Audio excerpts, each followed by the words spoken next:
आप सभी को प्रणाम एवं नमस्कार। हम सब यहाँ एकत्र हुए हैं अ, गीता चिंतन माला में स्वाध्याय करने के लिए शंकर भाष्य कृत। हमने पहला, दूसरा अध्याय समाप्त हुआ है, ये तीसरा अध्याय चल रहा है और तीसरा अध्याय के भी हमने 39 श्लोक पूरे किए थे। आज से हम 40वां श्लोक करेंगे।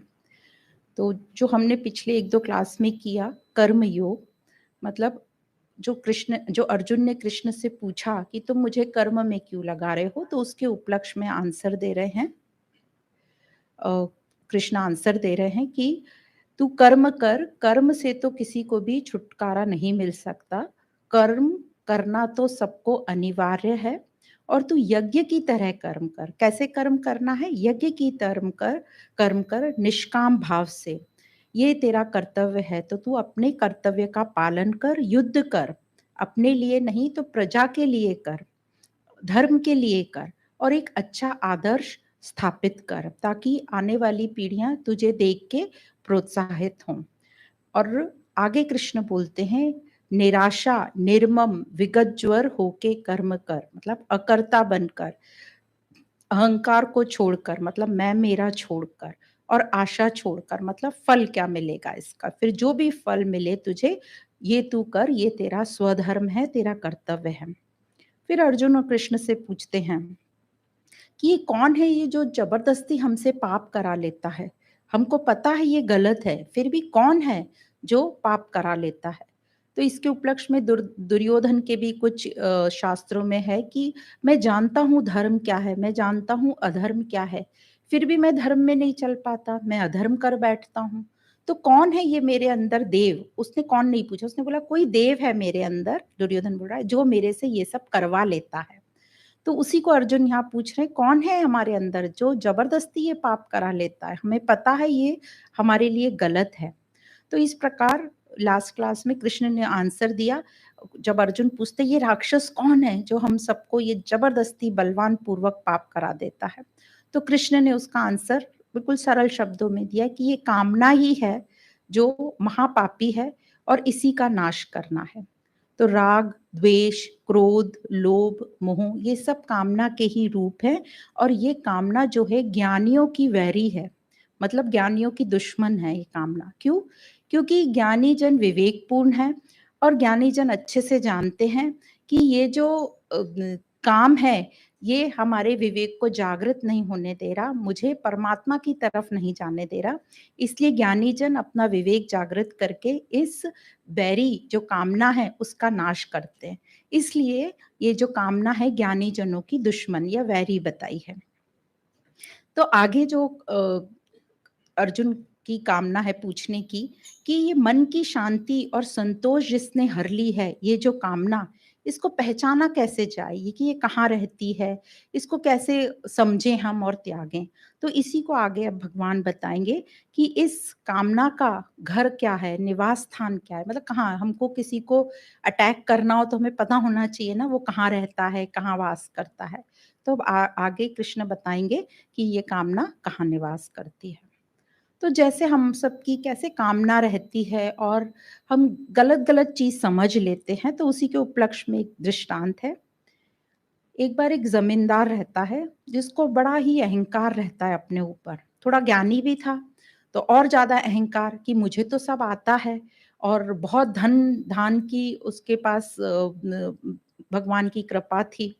तो उसको लगता है मैं बड़ा धनी, मैं बड़ा धनवान और मैं बड़ा ज्ञानी। तो वो और वो दान धर्म में भी बहुत निपुण था। तो सबको दान धर्म भी करता था, प्रजा को भी बहुत सुखी रखता था। तो और महात्माओं का बहुत स्वागत करता था।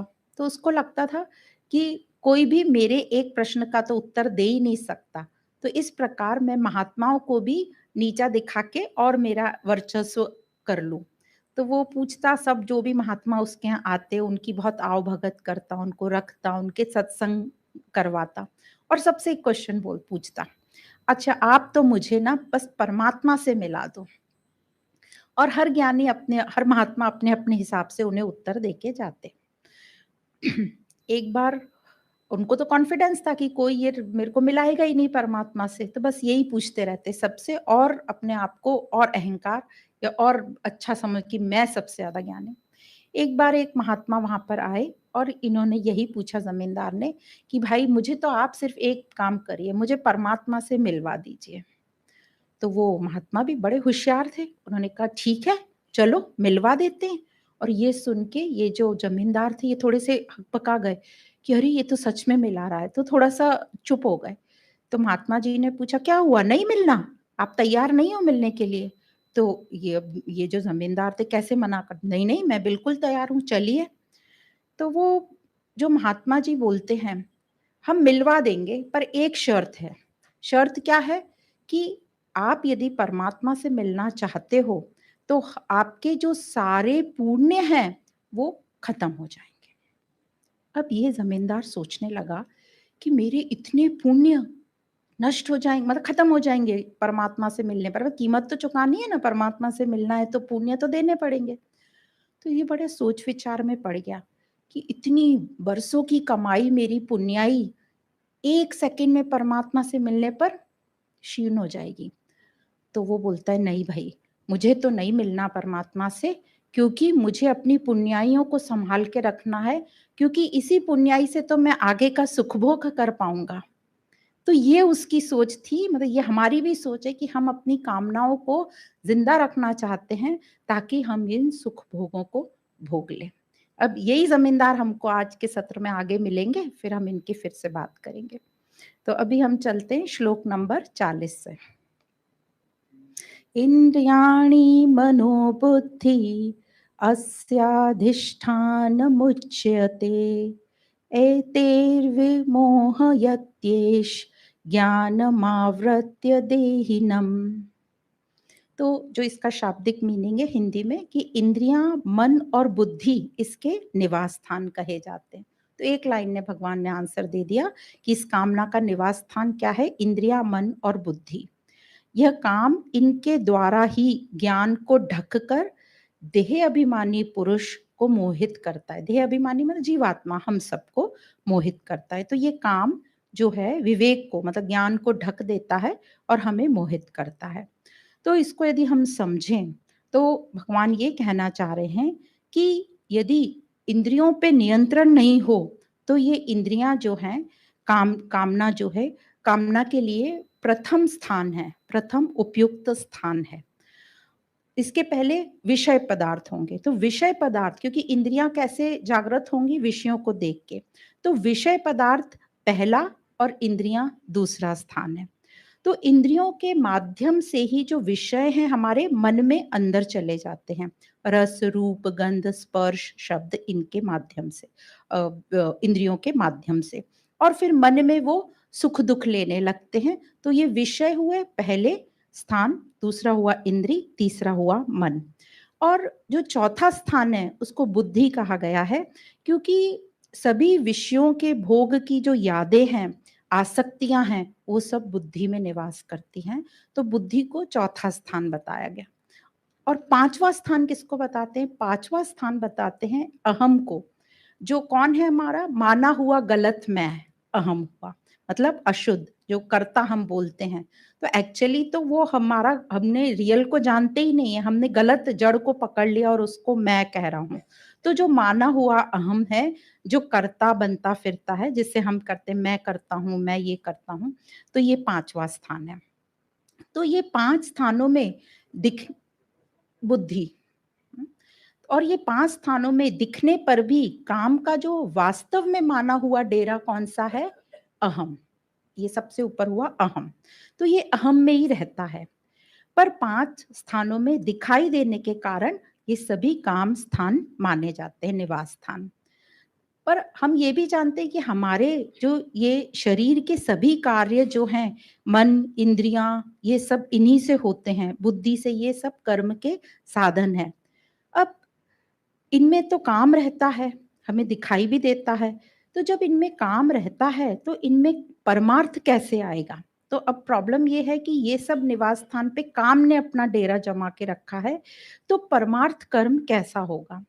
तो इसीलिए कृष्ण ने बोल दिया निष्काम, काम को काटने के लिए निष्काम। तो ये बिल्कुल सिंपल स्ट्रेट फॉरवर्ड डेफिनेशन है, काम को काटने के लिए निष्काम, ठीक है ना? तो निष्काम भाव, फिर बोला था निर्मम और अनासक्त होकर तू युद्ध कर। इसी से अंतःकरण की शुद्धि होती है, ये भी हम समझ गए। तो ये जो कर्म पहले ही बताए थे, कर्म क्यों किए जाते हैं? क्योंकि कर्मों के द्वारा ही वासनाएँ जो हैं खत्म होती हैं, नैष्कर्म्य होते हैं, क्योंकि सिर्फ़ कर्म से ही हम वासनाओं को समाप्त कर सकते हैं, इसलिए कर्मों का इम्पोर्टेंस है। तो ज्ञान से जब हम कर्म करेंगे तभी वासनाएँ समाप्त होंगी, तो ये ज्ञान का इम्पोर्टेंस है। तो ज्ञान, कर्म दोनों मिलके हमको कर्मयोगी बनाएगी। तो ये सब इसी सब को कृष्ण ने कहा है कर्मयोग। अब कर्मयोगी क्या करते हैं? इसी प्रकार अपनी वासनाओं को या काम को नष्ट करते हैं निष्काम भाव से, निर्मम भाव से और अनासक्त भाव से। अब यही तो कृष्ण अर्जुन को बार-बार बोल रहे हैं, अर्जुन अपना मोह छोड़, युद्ध कर, कर्तव्य कर्म कर और कर्मयोगी बन जा। यही बार-बार कह रहे हैं। अब हम समझें और तो सही में तो ये जो काम माने हुए अहम में हो रहे हैं, अ, ये जो काम जो है माने हुए, हमारी जो गलत धारणा है हमारा, अ, अशुद्ध अहम, इसमें हो रहे हैं, जिसको मैं कहता हूँ। जो मैं शुद्ध मैं नहीं, मैं अशुद्ध को मैं कह रहा हूँ। तो यह तो गलत धारणा वाला है, प्रतिबिंबित वाला मैं है, जो जड़ चेतन के तादात्म्य में आ गया है, क्योंकि उसमें जड़ता से उसने आइडेंटिफिकेशन कर लिया, इसलिए। जिसे हम बोलते हैं कि मैं मुंबई का रहने वाला हूँ, मैं वैष्णव संप्रदाय का हूँ, मैं यहाँ-यहाँ का प्रोफ़ेसर हूँ, मैं ज्ञान सुनने वाला हूँ। तो ये सब जो मैं बोल रहे हैं हम, ये वो गलत धारणा वाले मैं से बोल रहे हैं। अब हाँ, यस, बट अब ये क्वेश्चन आता है, यदि हम सही में अपने आप को पहचान गए, ये गलत धारणा छूट गई, तो मैं क्या बोलूँगा? तो मौन रह जाएँगे, कुछ बोलने को रहेगा ही नहीं। जैसे भगवान बुद्ध से जो भी क्वेश्चन पूछे गए सत्य के बारे में, वो मौन ही रहे, क्या ही बोलें अब उसके बारे में। तो ये जो भी हम मैं लेकर बोलते हैं, ये हमारी गलत प्रतिबिंबित है, ये जो हम बोल रहे हैं, हमारा रिफ्लेक्शन को, जो जड़ का प्रतिबिंब हो रहा है चेतनता में, उसको हमने मान लिया कि ये मैं हूँ। तो हैं वही चेतन तत्व में जड़ का तादात्म्य हो जाने से हम उसको मैं बोल रहे हैं। अब इस माने हुए संबंध में ही कामना रहती है, तो माने हुए अहम में, अशुद्ध अहम में, तो इस कामना से ही सब पाप होते हैं। ये कृष्ण ने इधर तक क्लियर किया।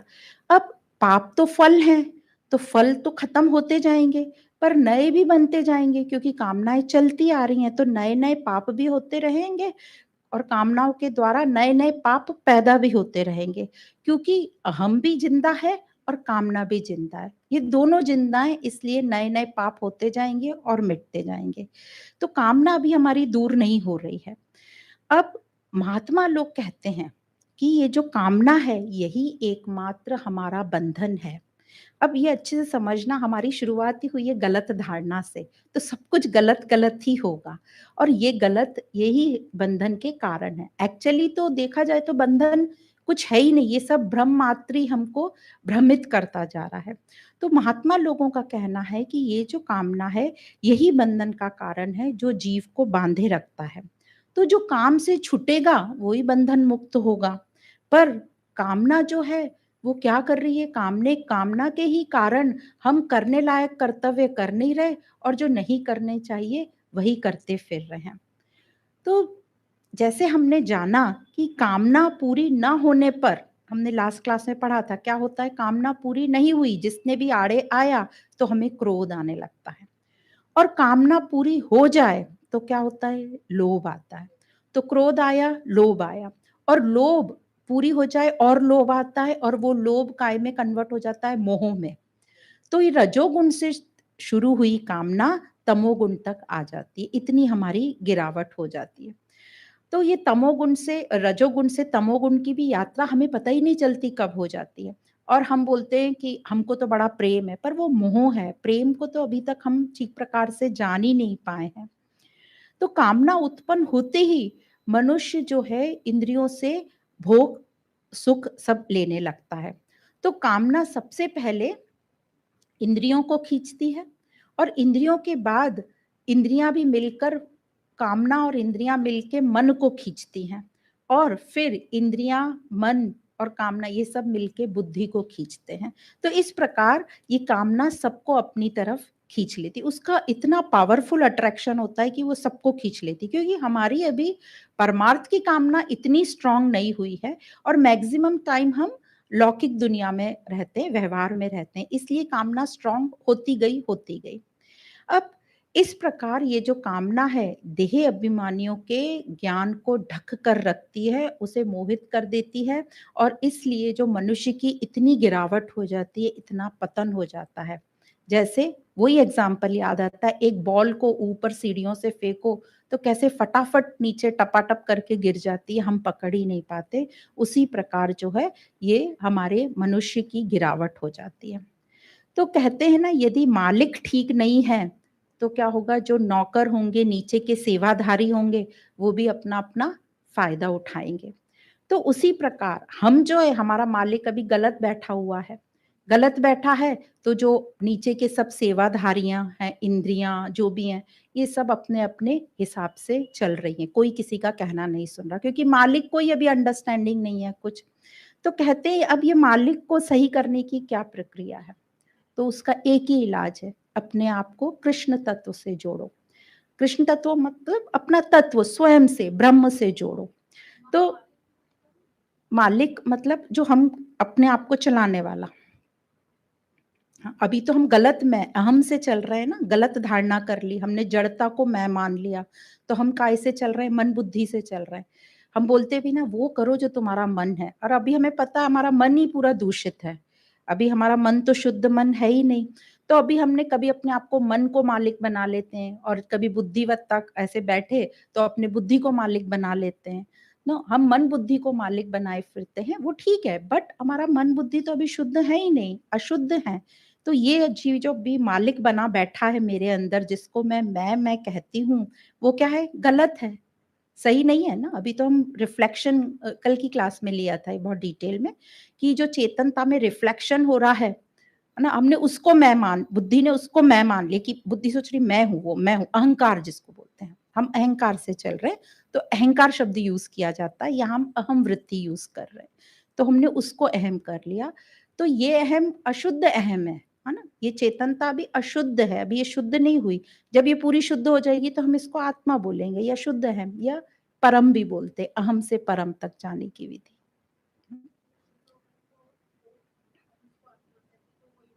हाँ, फिर आत्मा ही मालिक है, तो उसी को कृष्ण तत्व यहाँ कह रहे हैं। कृष्ण तत्व मतलब आत्मा, परमात्मा। जैसे आत्मा और परमात्मा एक ही है, पर कई जगह कई किताबों में परमात्मा का है, तो हम परमात्मा बोलते हैं या परम बोलते हैं। परम मतलब एब्सोल्यूट, उसके बियॉन्ड कोई नहीं है, उसके परे कोई नहीं है, वही सबको चलाने वाला। तो अभी हमारी गलत धारणाएं बैठी हैं। तो यदि मालिक ठीक नहीं है, तो जैसे सब कोई अपना अपना फायदा उठा रहे हैं, तो अब मालिक को करेक्ट करना है। मालिक जो मैं ही चला रहा हूँ अभी, तो जिसने किया है गलत वही सही करेगा। तो अपने आप को कृष्ण तत्व से जोड़ना मतलब अपने आप को जानना कि मैं कौन हूँ, और उस परमार्थिक राह पर चलना। यदि ऐसा नहीं किया, मालिक नहीं सुधरा, तो ये हमारा जीवन व्यर्थ चला जाएगा, बेकार चला जाएगा, और जो हमारा जीवन का उद्देश्य है हम सबका, वो पूरा नहीं होगा। तो कामनाओं को नष्ट करने के लिए क्या करना है, हमें कृष्ण का साथ लेना, और देह आसक्ति छोड़ना, मतलब मैं मेरा छोड़ना, यही कृष्ण बोल रहे हैं। क्योंकि मैं मेरे से ही राग द्वेष सुख दुख ये सब प्रपंच शुरू हो रहा है, और संसार का बंधन होता जाता है। तो इसके उपलक्ष्य में भी एक अच्छा दृष्टांत है। एक बार एक बाप और बेटे, छोटा सा बच्चा है और उसके पिताजी हैं, वो मार्केट में कुछ काम से जा रहे हैं। तो जैसे जा रहे हैं तो उन्होंने देखा एक भीड़ आ रही है वहां से। तो उसमें वो बच्चे ने देखा कि एक व्यक्ति के हाथ में हथकड़ियां लगी हैं, और चारों तरफ पुलिस घेर के उसको चल रही है। तो बच्चे ने पूछा, पिताजी ये क्या है, ये ऐसे क्यों जा रहा है? तो पिताजी ने कहा, भाई वो चोर है, उसने चोरी करी है, इसलिए ये न्याय के हिसाब से उसने गलत काम किया है, तो उसको दंड कर रहा है न्याय, और ये पुलिस है जो चोर को हथकड़ी लगा के जा रही है। तो बच्चा समझ गया कि गलत काम नहीं करना चाहिए, उससे पुलिस पकड़ के ले जाती है। अब थोड़े दिन बाद फिर से वो बाप बेटे मार्केट में निकले, तो उन्होंने देखा कि एक कमिश्नर कमिश्नर ऑफ पुलिस वो जा रहे हैं, उनके साथ 5-6 लोग बॉडीगार्ड जा रहे हैं। तो बच्चे ने पूछा, पिताजी ये भी चोर हैं क्या? तो उन्होंने बोला, नहीं नहीं, ये चोर नहीं है, ये तो यहाँ के कमिश्नर हैं, सब व्यवस्था देखने वाले हैं, और इनके जो आजू बाजू वाले लोग हैं, ये इनका आज्ञा का पालन करने वाले हैं, इनके सिक्योरिटी गार्ड हैं कि इनको कोई तकलीफ न, हानि ना पहुंचे सोसाइटी से या किसी से। तो बच्चा समझ गया, थोड़ा तो कंफ्यूज होगा। तो ये जो पहला एग्जाम्पल है वो ये बताता है कि जब अपनी इंद्रियां कंट्रोल में नहीं हो तो इंद्रियां ही अपने को हथकड़ी लगा के ले जा रही हैं।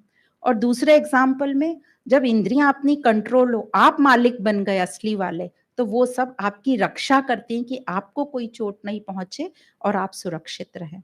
तो हम ठीक से चले, मालिक ठीक हो, तो ऑटोमेटिक आपकी रक्षा होगी और आप सही डायरेक्शन में जाएंगे और आप पूजनीय तो बनेंगे ही बनेंगे, उसमें तो कोई मतभेद है ही नहीं।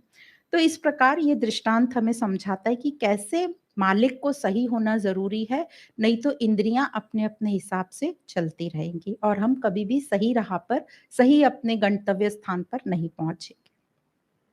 तो आगे चलते हैं, आगे भगवान बताते हैं कि ये काम को मारने का तरीका बताते हैं कि काम को कैसे नष्ट किया जाए और आज्ञा देते हैं कि इस काम को मारो। तो आगे श्लोक नंबर 41। तस्मात् त्वम् इन्द्रियाणादो नियम्य भरतर्षभ पाप्मानं प्रजहीह्यनं ज्ञानविज्ञाननाशनम्। तो इसका हिंदी अनुवाद समझे तो वो कह रहे हैं, इसलिए हे अर्जुन, तुम पहले इंद्रियों को वश में करके ज्ञान और विज्ञान के नाशक इस काम रूप पापी को नष्ट करो। उन्होंने साफ साफ शब्दों में कह दिया, इस काम को नष्ट करो, काम रूप पापी को नष्ट करो जो ज्ञान और विज्ञान के नाशक हैं। तो अब इसको समझते हैं क्या कह रहे हैं वो। तो कह रहे हैं कृष्ण कि इंद्रियों को वश में कर, वश में करना मतलब उन्हें भोग बुद्धि से हटाकर योग बुद्धि से चलाना। अब योग बुद्धि को अलग अलग नाम से भी कहते हैं, निर्वाह बुद्धि कहते हैं, प्रज्ञा बुद्धि कहते हैं, साधन बुद्धि भी कहते हैं। मतलब इसका क्या मतलब, इसका कि इंद्रियों को ऐसे ट्रेन करो कि वो विषयों को देखकर मचल नहीं जाए, विषयों को देखकर राग और द्वेष दोनों ही ना हो उसमें, मतलब बैलेंस में रहे। तो अब ये होगा कैसे, कैसे ये हो सकता है?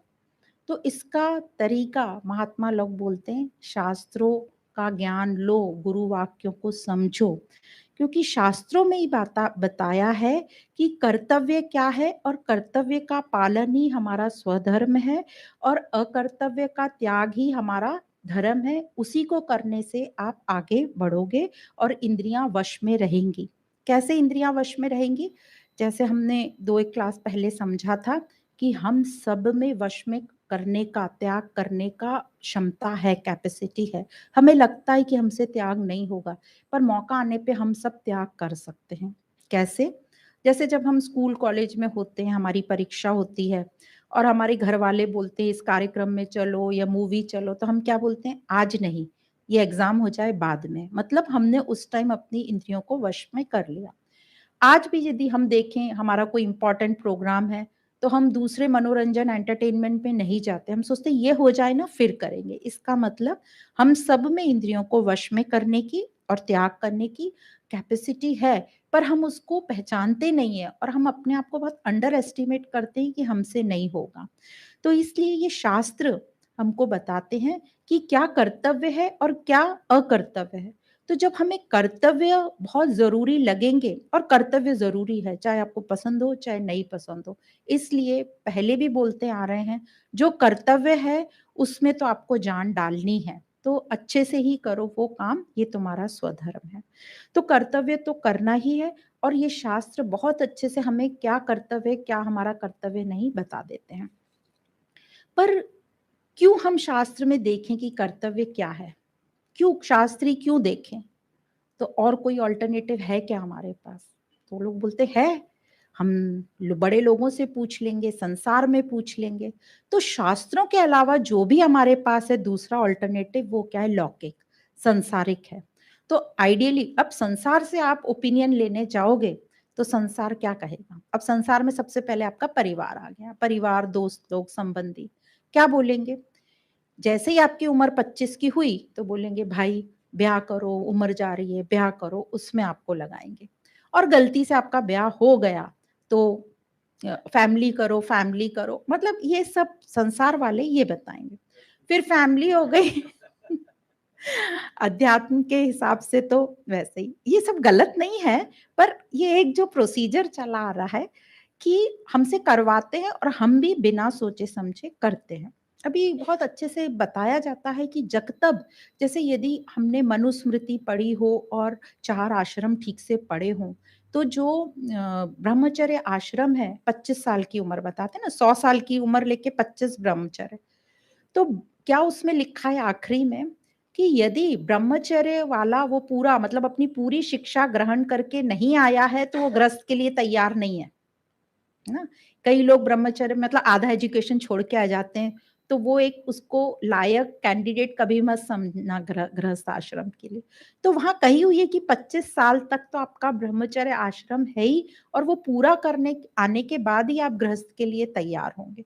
पर ये सब तो हमें पता नहीं है, बस उम्र हो गई, फिज़िकल तो उम्र कुछ करना थोड़ी ना पड़ता है, समय बीतता है, फिज़िकल उम्र हो जाती है।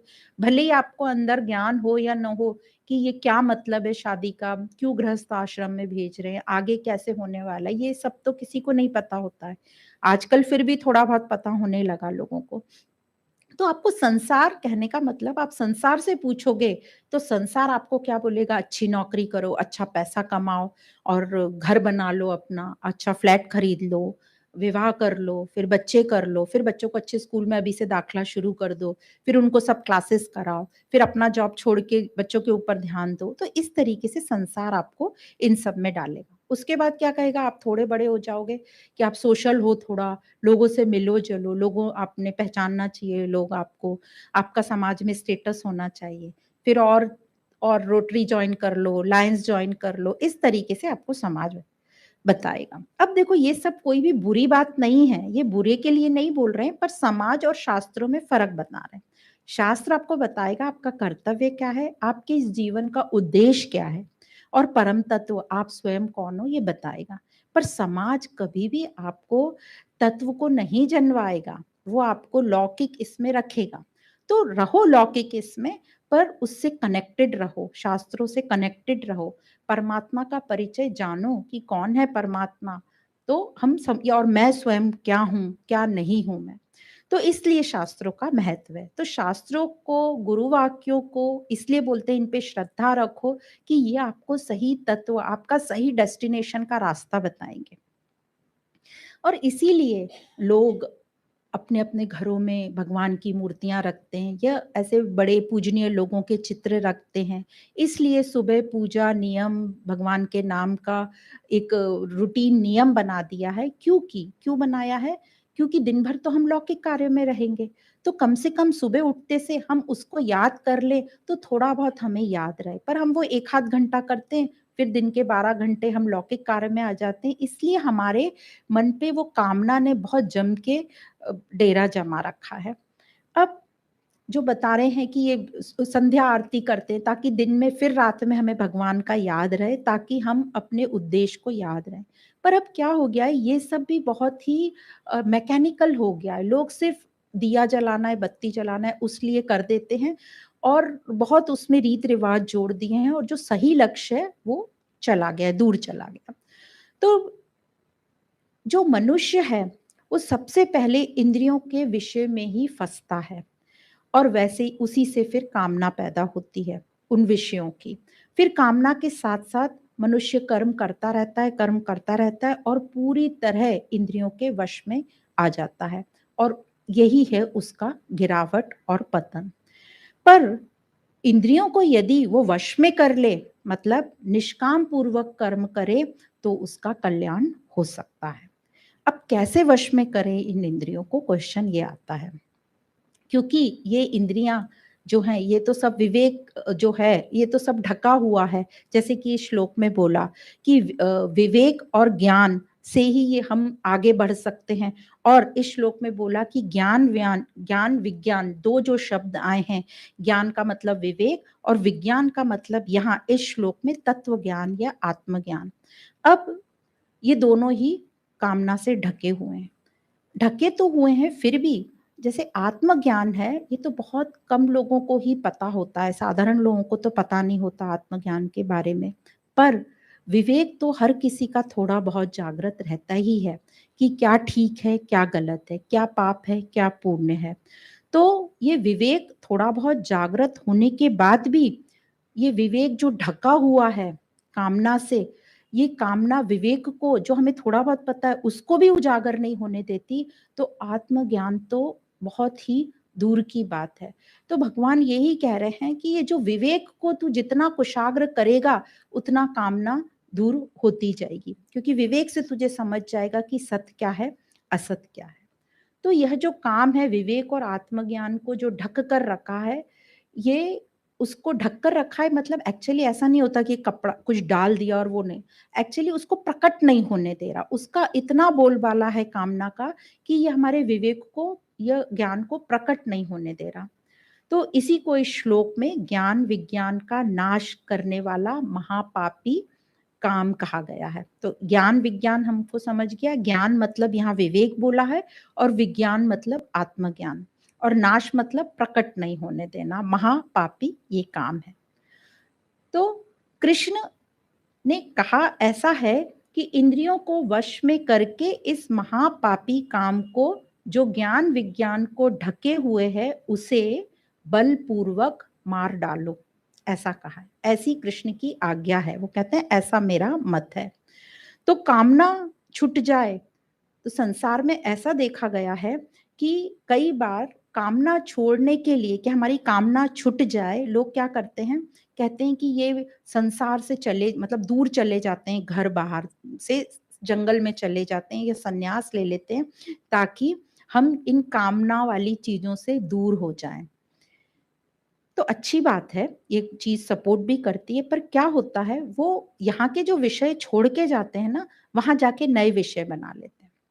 यहाँ से अपना बड़ा घर छोड़ के गए, वहां जाके एक घर बना लिया, उस घर से आसक्ति हो गई, उस घर से काम वासना शुरू हो गई। वहां जो वस्तुएं देखी, क्योंकि वहां भौतिक तो सब जगह रहेगा ना, संसार, पृथ्वी, आकाश, पानी, पेड़, पक्षी, फूल, खाने को जो है ये सब चीजें तो रहेंगी, जीभ का टेस्ट तो रहेगा, वो कामना तो अपने साथ लेके गया है ना, कामना को नहीं छोड़ा है। तो ये एक थोड़ी सी गलत धारणा हो जाती है कि ये छोड़ के जाने से हम सन्यासी हो गए और हम उस मुक्ति की राह पे चल पड़े। जरूर ये चीजें सपोर्ट करती हैं, पर जब दृढ़ता रहे वहां भी, तो कामना तो लेके जाता है, वो कामना को तो छोड़ के नहीं जाता, और कामना के रहते किसी की उन्नति हो नहीं सकती, और यही कामना विवेक को ढकी रहती है उनके। तो इसलिए यह जो मार्ग बताया होता है किसी के लाभ, किसी के लिए लाभदायक होता है, पर हर किसी के लिए ये पॉसिबल नहीं है।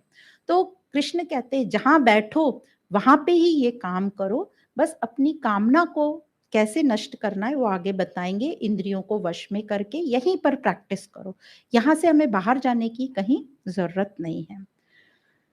तो इंद्रियां जो हैं, इंद्रियां को बता दिया कृष्ण ने कि इंद्रियों को संयम करो, वश में करो। अब बता तो दिया कृष्ण ने संयम करो, पर क्या हमसे ये संयम होता है? बहुत डिफिकल्ट होता है इसको संयम करना। तो इसी को ही आगे के श्लोक में कृष्ण बताएंगे कि कैसे इनका इच्छाओं को हम त्याग कर सकते हैं। इस श्लोक में श्लोक नंबर 42। इंद्रियाणि पराण्याहुः इंद्रियेभ्य परम मनः मनसस्तु परा बुद्धे यो बुद्धे परस्तु सः। तो अब यहाँ पर कृष्ण बता रहे हैं, इसका हिंदी वर्ड मीनिंग देखे तो ऐसे है, शरीर से परे मतलब श्रेष्ठ इंद्रियां कही जाती हैं, इंद्रियों से श्रेष्ठ मन है, और मन से परे या श्रेष्ठ बुद्धि है, और जो बुद्धि से भी परे है वह है आत्मा। तो यहाँ पर कई किताबों में बुद्धि से परे अहम बताकर फिर आत्मा बताया है। तो यहाँ कई महात्माओं का कहना है यहाँ जो पर का मतलब है अहम बुद्धि है, फिर उसको चलाने वाली आत्मा ऊपर बताएंगे और लॉजिकली भी देखें तो ऐसे फिट बैठता है। तो हम इसको कैसे समझेंगे इस श्लोक को?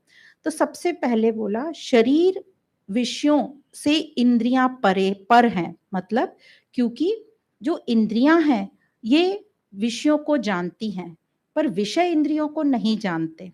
इंद्रियां विषयों को प्रकाशित करती है पर विषय इंद्रियों को प्रकाशित नहीं करता, उससे प्रकाशित होता है। तो इंद्रियां वहीं पर स्टेबल रहती हैं पर विषय चेंज होते रहते हैं, इसलिए बोला इंद्रियां विषयों से श्रेष्ठ है और सूक्ष्म भी है। पर इंद्रियां जो हैं वो मन को नहीं जानता। इंद्रियां अनेक हैं पर मन एक है। और इंद्रियां अपने अपने ही डिपार्टमेंट की चीजों को जानती है, जैसे आंख को देखना, रूप रंग इतना ही समझता है, वो नाक का काम नहीं कर सकती, सुगंध नहीं ले सकती। नाक अपने ही इस डिपार्टमेंट में फिक्स है। तो इंद्रियों का डिपार्टमेंट फिक्स है और बहुत सारी हैं, पर मन उसको जानता है, मन सभी इंद्रियों को जानता है। तो मन जो है इंद्रियों से श्रेष्ठ हुआ। तो मन प्रकाशक भी है इंद्रियों और विषय का, और उसका और सूक्ष्म भी है उनसे। अब ये जो है मन, मन को कौन जानता है? तो मन से परे बुद्धि है। तो मन बुद्धि को नहीं जानती पर बुद्धि मन को पूरी तरह जानता है कि ये मन कैसा है, सुखी है, दुखी है, शांत है, कैसा है, चंचल है, सब जानता है। तो बुद्धि मन को, इंद्रियों को, विषयों को अच्छी प्रकार से जानती है। इसलिए मन से भी बुद्धि जो है अति सूक्ष्म है, श्रेष्ठ है और प्रकाशक है। फिर आगे कृष्ण कहते हैं यह बुद्धि परस्तु सह, मतलब बुद्धि का स्वामी अब कौन हो गया, बुद्धि के ऊपर कौन हो गया? तो यहाँ पर का महात्मा जो जो बोल रहे हैं वो बोल रहे हैं अहम, जो हमारी गलत धारणा अहम आ गई है वो है। क्योंकि ये अशुद्ध चेतना, ये इस क्योंकि ये बुद्धि को चला रही है हमारी गलत धारणा, इसलिए कहते हैं हम मेरी बुद्धि, मेरी बुद्धि। तो ये जो अहम में जो जड़ अंश है उसमें काम रहता है। तो बुद्धि के ऊपर अहम, और अहम में ये काम रहता है अहम के जड़ अंश में।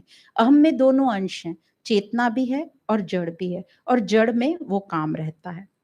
यह जो जड़ अंश है यही सुख दुख में बदलता रहता है या परिणत होता रहता है।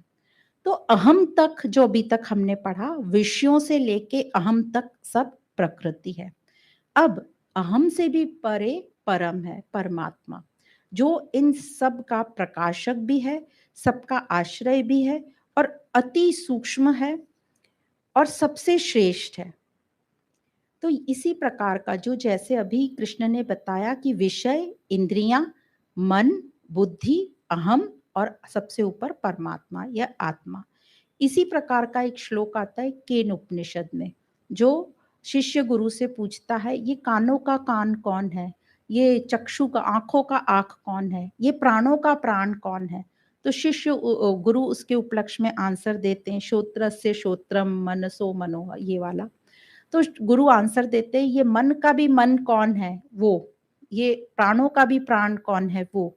इस तरीके से वो परमात्मा की तरफ इशारा करते हैं और बताते हैं कि जो साधक अपने ये भौतिक दुनिया से ऊपर उठ गया, मतलब आसक्ति से जो ऊपर उठ गया, वो जो है इस परमात्मा को, इस सत को जान पाता है, उसको ही दिव्य आत्मा कहते हैं। तो ये उसी प्रकार का केन उपनिषद का जो श्लोक है, वैसे ही कृष्ण यहाँ पे बता रहे हैं अर्जुन को कि ये जो बुद्धि से भी श्रेष्ठ अहम, और अहम का प्रकाशक आत्मा, और आत्मा अब इन सब का प्रकाशक है, तो तू उसी को जान, वही स्वयं है। अब जो जड़ जो है, जो सुख दुख में परिणत होता है, अहम में जो जड़ है जो हमको सुखी दुखी करता है, तो ये विकृति बोली जाएगी, सुख दुख जो चेंजेबल है, ये जड़ में ही होती है। चेतनता में तो सुख दुख होता ही नहीं, या वो चेतनता उसका ज्ञाता जरूर है पर उसमें चेंजेस नहीं होते, चेतनता में विकृति नहीं आती, विकृति सब जड़ में आती है। तो इस चेतन का जड़ के साथ जब आइडेंटिफिकेशन होता है, तदात्मय होता है, उसके कारण चेतन अपने आप को भोक्ता या कर्ता मानने लगता है, भोक्ता या कर्ता मानने लगता है। और ये जो करता है ये कहाँ बैठा है, अहम में बैठा है। और तो जो जितनी भी हमारी लौकिक इच्छाएँ वो सब कहाँ से होती है? ये अहम के जड़ भाग से होती है। पर हम खुद रियल में तो कौन है? जो सच्चा मालिक है वो क्या है? चेतन स्वरूप, जो कि नित्य है, शुद्ध है, जिसमें विकृति नहीं होती, जो आनंद स्वरूप है। पर जड़ का साथ तादात्म्य होने से वो अपने आप को कहने लगता है कि मैं करता हूँ, मैं भोगता हूँ। तो ये अहम भाव, अहंकार उत्पन्न हो जाता है, जो कर्ता बन जाता है। तो इस प्रकार हमने देखा कि अहम में जो कर्ता भाव में दोनों आ गए, जड़ और चेतन। तो जड़ भी अंश होता है और चेतन, दो कर्ता हो गए, जड़ और चेतन। तो आप समझ जाओ, जड़ आपको लौकिक की तरफ धकेलेगा, पर चेतन आपको परमार्थिक की तरफ ले जाएगा। यदि जड़ का बोलबाला रहे, जड़ का डोमिनेंस रहे, तो संसारिक इच्छाएं जागृत होंगी, और यदि चेतनता का बोलबाला रहे तो परमार्थिक इच्छाएं होंगी। अब हम ये जानते भी हैं कि जड़ जो है मिटने वाला है, इसलिए जो लौकिक इच्छाएं वो मिटने वाली हैं। अब ये क्यों बोल रहे हैं? ये एनकरेज कर रहे हैं कृष्ण अर्जुन को या हम सबको, कि हमको लगता है ना वो तो हो ही नहीं पाएगा, परमार्थिक इच्छाएं तो पूरी हो ही नहीं पाएंगी। ये उसके उपलक्ष्य में मोटिवेशनल स्पीच चल रही है कृष्ण की, कि जड़ जो है वो तो मिटता रहेगा, तो जड़ से जो लौकिक इच्छाएं होती हैं वो भी मिटती जाएंगी, और जो चेतन है वो नित्य है, मतलब परमार्थिक इच्छा करने वाला नित्य आपको परमार्थिक इच्छा पूरी करेगा। तो लौकिक इच्छा मिटती भी है, हम ये भी जानते हैं, फिर उत्पन्न हो जाती हैं, पर टिकती नहीं है। ये इसका इंपॉर्टेंस है, आती जाएगी जाती जाएगी पर टिकेगी नहीं। अब परमार्थिक इच्छा जो है, जो दबी हुई जरूर है पर मिटती कभी नहीं है। दबी हुई है, बस अब हमें उसे उजागर करना है, वो कभी मिटती नहीं है। इसलिए कृष्ण कह रहे हैं साधक को कभी भी निराश नहीं होना चाहिए कि हम ये अपनी परम गति को प्राप्त नहीं होंगे। तो आपकी परमार्थिक इच्छा अवश्य अवश्य ही पूरी होगी। और क्योंकि हम सब मूल में चेतनता ही हैं, और हम सबकी मूल इच्छा तो परमार्थ की ही है, क्योंकि चेतन जो रूप है हमारा वह नित्य है, आनंद स्वरूप है, इसलिए हम सब भी वही चाहते हैं। तो क्या हुआ? लौकिक इच्छा परधर्म हो गई, और स्व की इच्छा, परमार्थ की इच्छा स्वधर्म हो गई। तो इस प्रकार हमको फिर से स्वधर्म क्या है और परधर्म क्या है आध्यात्मिक लेवल से समझ में आया। तो ये कोई भी साधक होता है, कितना भी अच्छा साधक हो, उसमें दोनों इच्छाएं रहेंगी, लौकिक इच्छाएं भी रहेंगी और परमार्थिक इच्छाएं भी रहेंगी, और उन दोनों में द्वंद चलता रहेगा उसके, क्योंकि अभी वो साधक है, चल रहा है उस पाथ पे, तो उसमें दोनों में द्वंद चलता रहेगा। क्योंकि लौकिक वही दिन भर रहेंगी, और परमार्थिक कब कब आएंगी? जब वो ज्ञान पढ़ेगा, जब वो सत्संग में जाएगा, जब वो भजन करेगा, या वो अपने से ऊपर वाले ज्ञानियों महात्माओं से मिलेगा, उनकी संगति में रहेगा, तब। इसलिए कहते हैं कि ज्ञानियों की, महात्माओं की संगति अवश्य करना चाहिए। इसलिए कहते हैं कि 1000 काम छोड़कर सत्संग अवश्य जाना चाहिए। पर हम सबका दुर्भाग्य ये है कि हम सब उसको लास्ट प्रायोरिटी में रखते हैं। हम सुनते भी ना, लोग बोलते हैं टाइम मिलेगा तो सुन लेंगे, टाइम मिलेगा तो सुन लेंगे, मतलब ये सेंटेंस ही कितना हमें नीचे गिरा देता है। मतलब टाइम तो कभी मिलेगा ही नहीं, हम लौकिक संसार में इतने लगे हुए हैं। तो हमने उसको प्रायोरिटी में रख के सबसे पहला काम करना चाहिए कि 1000 काम छोड़ के हमें सत्संग अवश्य सुनना है। तो इस प्रकार ये द्वंद जो है साधक का कैसे मिटेगा, लौकिक और पारमार्थिक इच्छाओं का जो द्वंद है वो कैसे मिटेगा? तो इसका सिंपल तरीका है, जो जरूरी है उसके लिए हमें दृढ़ निश्चय करना ही पड़ेगा। तो जब साधक को दृढ़ निश्चय हो जाएगा कि मुझे परमात्मा की प्राप्ति मतलब स्वयं को जानना, या इस परमार्थ के रास्ते को जानना है, ये दृढ़ता पूर्वक उसको निश्चय होगा, तही तभी वो आगे बढ़ पाएगा। अब किसी में भी दृढ़ता निश्चय कब होता है? जब उस कार्य के प्रति प्रेम रहे हमको, तो हमें अपने अंदर उसके प्रति प्रेम और श्रद्धा को उजागर करना है। नहीं तो काम ही रहेगा और काम हमको ले डूबेगा, ये प्रेम को सबको दबा देगा। तो इस प्रकार अब आगे भगवान कहते हैं, एक और दृष्टांत आया, ये जो मोटिवेट कर रहे हैं भगवान कि तू स्वयं चेतनता है, तो अपने आप को मोटिवेट करने के लिए कह रहे हैं कि एक दृष्टांत आता है, शायद भागवत में आता है ये, कि एक हाथी था, बहुत ही बलवान था और बहुत मैराथन वगैरह सब जीत चुका था और अचानक वो कहीं जा रहा था और गलती से वो एक कीचड़ दलदल में फँस गया। अब जब वो दलदल में फँस गया, तो वो नीचे धँसता गया वज़न से और वो निकलने की कोशिश कर रहा है पर नहीं निकल पा रहा है। तो पूरे वो जो जंगल के सारे जानवर आ गए और उसको निकालने की कोशिश कर रहे हैं, पर वो इतना भारी है कि वो निकल ही नहीं पा रहा है। फिर किसी एक चालाक लोमड़ी आई, उस वो बहुत होशियार थी, चालाक थी ही, उसको लगा ये ऐसे नहीं निकल सकता। अब एक ही तरीका है इसको निकालने का कि सब इसके आजू-बाजू वोले वाले लोग नारा लगाएँ कि तू कर सकता है, तू कर सकता है। तो उसको अपना स्वरूप याद आएगा और वो अपने स्वरूप के बल से ऊपर उठाएगा। और वैसे ही किया और वो धीरे-धीरे हाथी बाहर निकल पाया। तो ये एक मोटिवेशन है, मोटिवेशन क्या है ना, हमें अपना स्वयं का बल याद दिलाने के लिए उसी को अब आगे भगवान कहते हैं, श्लोक नंबर 43।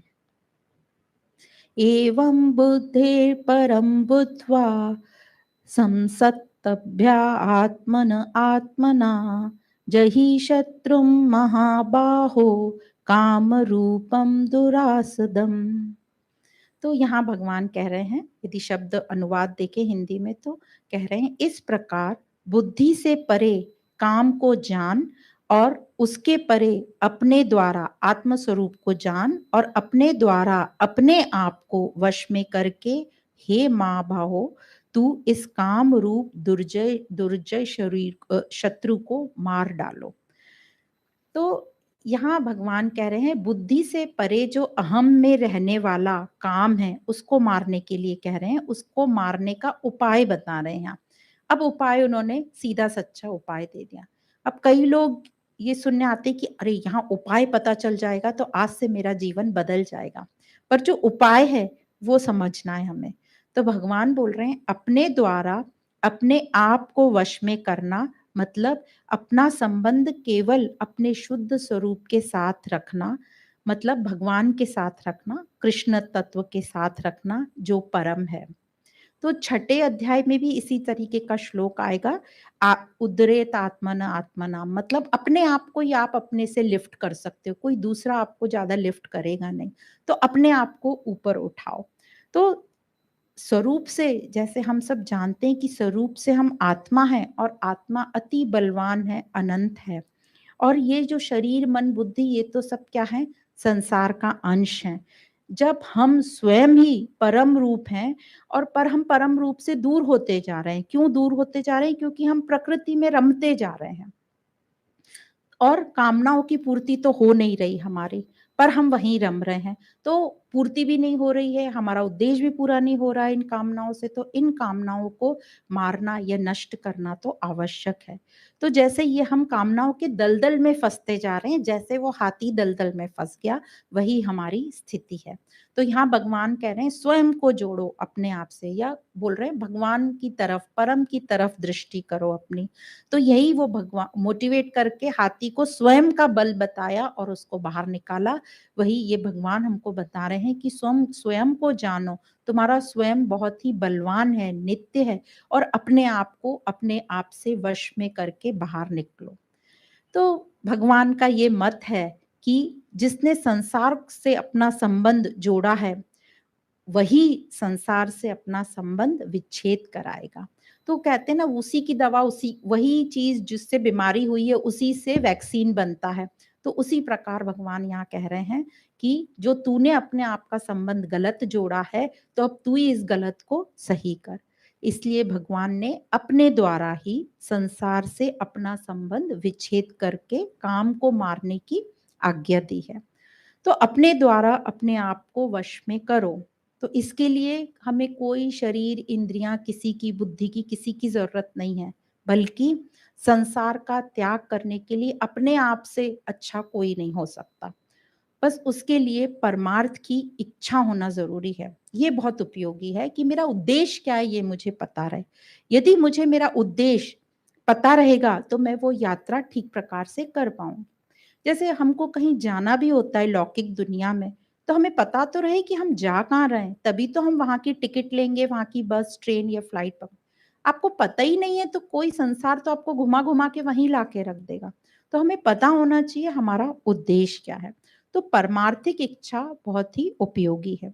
यदि परमार्थिक इच्छा रही तो संसार अपने आप ही छूट जाएगा। पर ये परमार्थिक इच्छा बहुत तीव्र होनी चाहिए, बहुत तीव्र। इसीलिए बोलते हैं नित्य निरंतर अभ्यास करते चलो। तो संसार अपने आप मिटेगा और परमार्थिक इच्छा हमारी पूरी होगी। क्यों पूरी हो जाएगी? क्योंकि पर जैसे ही संसार छूटेगा तो फिर क्या बचा है? परमात्मा तो सदा ही सर्वत्र व्यापक है ही। बस संसार की इच्छाओं से वो हमें दिख नहीं पा रहा था, हम उसे देख नहीं पा रहे थे और हमें उसका अनुभव नहीं हो पा रहा था। तो जैसे ही संसार छूटा तो फिर क्या बचा? फिर सिर्फ सत ही बचा। तो यहाँ कृष्ण अर्जुन को यह थर्ड अध्याय का आखिरी श्लोक चल रहा है। तो अब अर्जुन को श्री कृष्ण आज्ञा देते हैं और महाबाहो करके संबोधित कर रहे हैं। महाबाहो मतलब तू शूरवीर है, ऐसा कहकर अर्जुन को फिर से एनकरेज कर रहे हैं, मोटिवेट कर रहे हैं कि तू इस काम रूप शत्रु का नाश करने में तू सक्षम है, तू कर ले। तो इस प्रकार कृष्ण मोटिवेट करते हुए अर्जुन को और हम सबको साथ में कर रहे हैं। कृष्ण ने बताया कि शरीर और संसार को मैं और मेरा मान लिया, इसलिए हम अपने आप में ही कमी लग रही थी हमको और ये कमी होने के कारण हम कामनाओं करके संसार से वो सुख कमी दूर करना चाह रहे थे, पर संसार तो अनित्य है इसलिए उससे हमारी पूर्ति नहीं हो रही थी और हम इसलिए दुखी सुखी हो रहे थे। पर अब तू स्वयं को याद कर, तू स्वयं अनंत है, बलशाली है। स्वयं से ही जो है मन बुद्धि इंद्रियां सब चलते हैं और बलवान होते फिरते हैं और तू स्वयं को ही इतना कमजोर समझ रहा है। तो कृष्ण मोटिवेट कर रहे हैं अर्जुन को कि स्वयं को समझ, तेरे में कितनी शक्ति है, तू कर सकता है। बस हमारा जो स्वयं ने जो जड़ के साथ संबंध जोड़ लिया था, उसके कारण हम अपने आप को भूल गए थे और हम मन बुद्धि को मैं स्वयं मानने लगे थे। तो काम को मारने के लिए स्वयं मतलब अपने आप को जानो, अपना बल पहचानो, यही कृष्ण कह रहे हैं। और ये जो कामना है इसकी अपनी तो कोई सत्ता नहीं है, ये तो आती है जाती है। तो जिसकी कोई सत्ता नहीं होती उसको मार भी क्या सकते हैं और मिटा भी क्या सकते हैं। तो यहाँ मारने का मतलब है कामना का अभाव। हाँ, उसका उसकी तरफ से मुंह फेर लो। और मिटाने का मतलब है कि नई कामनाएं जागृत मत होने दो।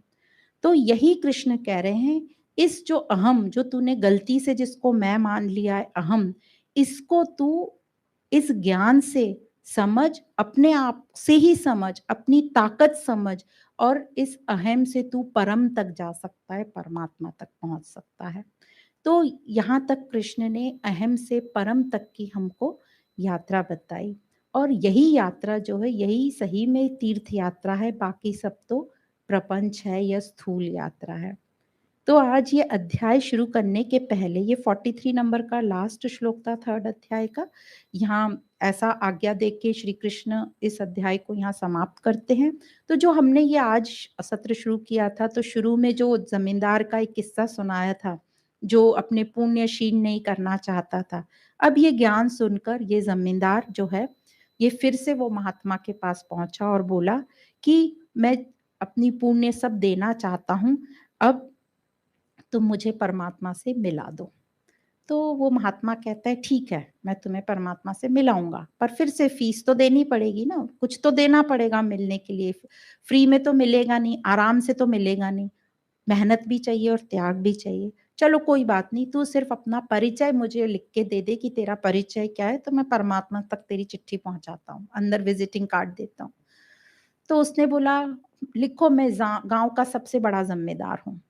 तो उसने बोला महात्मा जी ने ये इंट्रोडक्शन नहीं हुआ। तो बोले क्यों, ये है ना, मैं सबसे बड़ा जमींदार हूँ। तो उसने बोला यदि आप जमींदार नहीं होते तो आप रहते क्या? बोले हाँ मैं तो रहूंगा। तो बोले इसका मतलब ये नहीं है आपका आप दूसरा परिचय दी। तो उसने बोला मैं गांव का सरपंच हूँ। उसने बोला नहीं ये भी नहीं चलेगा, सरपंच नहीं होगे तो आप होगे? उसने कहा हाँ मैं होऊंगा। फिर उसने बहुत सारी ऐसी उपाधियां बताई कि मैं बहुत दयालु हूँ, मैं दानी हूँ, मैं प्रजा को बहुत खुश रखता हूँ। तो इन सब पे महात्मा ने कहा कि नहीं ये सब नहीं परिचय हो सकते, इन सबको हटाने के बाद तुम हो क्या? तो वो ज़मींदार ने कहा हाँ, मैं हूँ। तो बोले फिर अपना सही परिचय दो। तो महात्मा वो ज़मींदार ज़रा सोचने लगा, तो महात्मा जी ने कहा कि ठीक है, आप अपना परिचय सोचो और जब आपको परिचय मिल जाए तो आना, मैं परमात्मा से मिला दूँगा। साल 2 साल बीत गए, फिर से वो महात्मा मिले, तो ज़मींदार जी ने बोला कि मैं समझ गया कि मैं कौन हूँ और जब सब उपाधियाँ हटा दो, कामनाएँ हटा दो, इंद्रियों को वश में कर लो, तो हम स्वयं ही जान जाते हैं कि हम कौन हैं।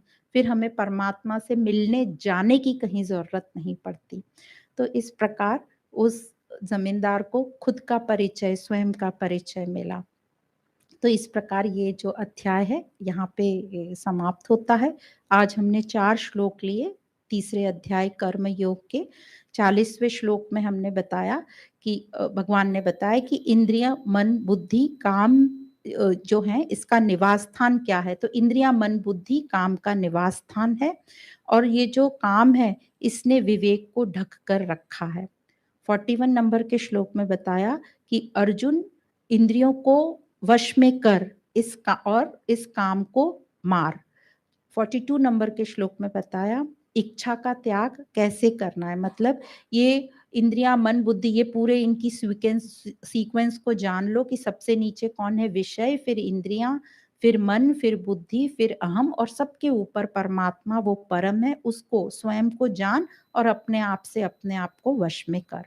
और 43 श्लोक में बताया बुद्धि से परे जो अहम है उसको जान ले, उसी स्वयं से उन सबका नाश कर, इंद्रियों का, काम का और उस परम तत्व को तू पाले। तो इस प्रकार ये कर्म योग आज यहाँ समाप्त होता है, 3rd अध्याय। आप सभी को बहुत-बहुत धन्यवाद।